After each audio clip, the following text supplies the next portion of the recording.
Hey everyone, welcome back to the channel. If you're new here, I'm Renal and I've been through the highs and lows of student life, engineering at Pilani, an MBA at ISB, and tackling exams like GMAT and CFA Level 2.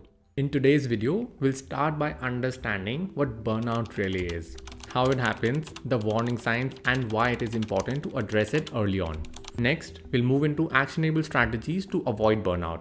I've broken it down into three parts. First part is balancing priorities. We'll talk about how to juggle goals without feeling overwhelmed. Second up, healthy study habits, because how you study can either build you up or wear you down. And finally, self-care and resilience. Simple ways to recharge and keep going when the pressure is really on. So whether you're preparing for exams, managing a packed schedule, or just trying to study to stay afloat, this video has got you covered. So first, let's understand what burnout actually is. It is more than just feeling tired after a long day. Burnout is emotional, mental, and physical exhaustion caused by prolonged stress. Have you ever felt like you're running a marathon that never ends? At first, you're full of energy, chasing one goal after another. You set out with big dreams, excelling in your classes, nailing that next exam, joining every club, or taking up every opportunity that comes your way. But as the list grows, so does the pressure. So you start by pushing a little harder, thinking, I'll just power through this week. Then it turns into, if I can finish the assignment tonight, I'll catch up by tomorrow. But tomorrow comes and there is another deadline, another meeting, another task. And before you know, you're constantly juggling priorities, barely keeping up. And that initial excitement turns into exhaustion. This happened to me during my time at Pilani. I was overcommitted, taking on extra projects, preparing for exams, and trying to keep up with the campus life. On paper, it seemed like I was doing great, but inside, I was completely drained out. This cycle, going from goal to goal without pausing, without taking a time to refresh, leaves no room to recharge. And that's exactly when burnout sneaks in. You feel like you're giving everything you've got, yet it is never enough. But here is the good news. Burnout isn't inevitable. You can break the cycle and thrive without running yourself into the ground. So some of the clear symptoms of being burnt out are that you might feel unmotivated. No matter how much effort you put in, nothing is working. Or maybe you are just constantly tired, irritable, or disengaged. Let's talk about balance.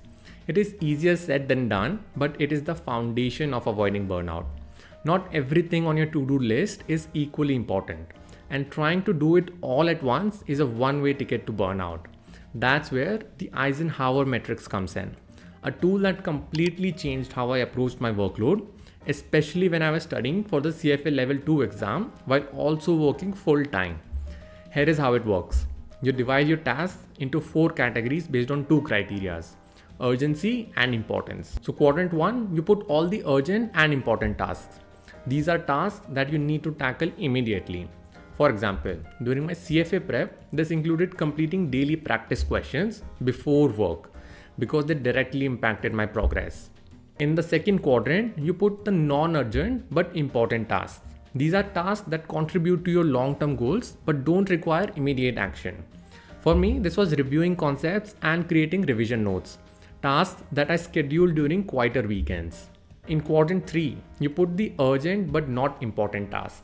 These tasks often feel pressing but don't really add much value, like responding to less critical emails or attending meetings that could have been avoided. I learned to delegate or reschedule these whenever possible. In quadrant 4, you put the not urgent and not important tasks. Let's call these the time wasters, like endlessly scrolling on social media. I limited this to my Pomodoro breaks so it didn't eat into productive time. By identifying where each task fits, I stopped stressing over things that weren't immediate priorities and focused on my energy on what truly mattered.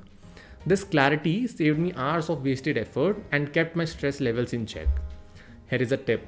Start your day by reviewing your tasks and placing them into the matrix. It takes just 5 minutes but sets the tone for a super productive day.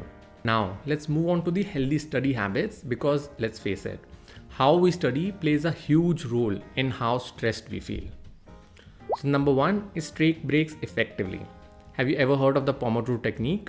It is simple. You study for 25 minutes, then take a 5-minute break. Rinse and repeat. This worked wonders for me when I was preparing for those long CFA level 2 study sessions.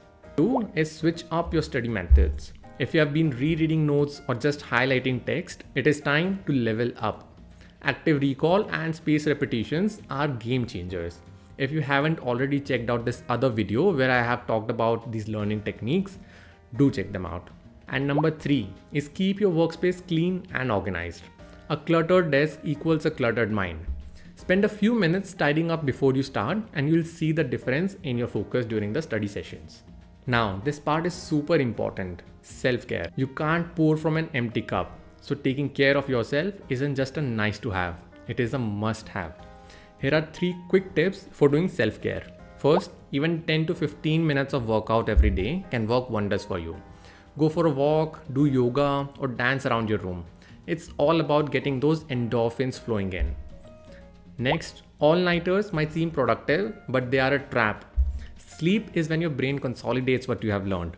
Skipping on it is like cramming info into a very leaky bucket. It will just never hold it up. Finally, make time for your friends and family. A quick call or a coffee break can do wonders for your mood. And a bonus tip, meditation or journaling helps you stay grounded. I used a very simple gratitude journal during my MBA. It took 5 minutes daily but had a massive impact on my mindset. And nowadays there are tons of apps that can help you do just that. So burnout doesn't have to be a part of your student life. By planning better, studying smarter, and taking care of yourself, you can crush your goals without crashing. So what's the one thing that you're going to try from today's video? Drop it in the comments below and I would love to go through them. And don't forget to check out this other video if you like this one. Thanks for watching and I'll see you in the next one.